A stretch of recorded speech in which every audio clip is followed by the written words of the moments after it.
how's it going, everybody? I know a disappointing result at Southampton. Before we get into that, a few new friends up on the wall here. Got Dennis. Arsene Wenger's last game. Anyway, fun stuff. Here's the deal. I think that we need to look at the Southampton result with just a little bit of perspective around the fact that Arsenal have just finished 22 games unbeaten, almost 23. Well, not 20. Well, not almost, really. 22 games unbeaten.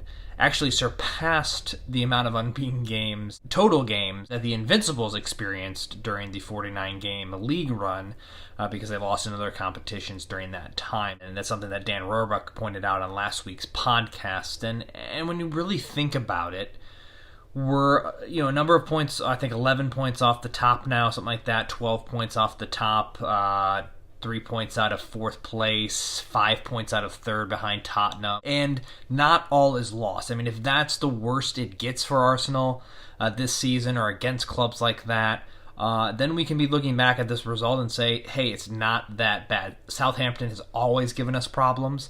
This is nothing new for Arsenal over the last couple seasons, and the fact that we played with a non-left back, a center back who hasn't played in 7 months, who hasn't really started a meaningful game in 7 months, and a right back who is 36 years old and hasn't played a ton of football in the last 12 months or so, really, for either Juventus or Arsenal, you have to expect results like what we saw against Southampton. Hopefully this doesn't trickle into the new year or trickle into the next couple results in the league as we finish up 2018.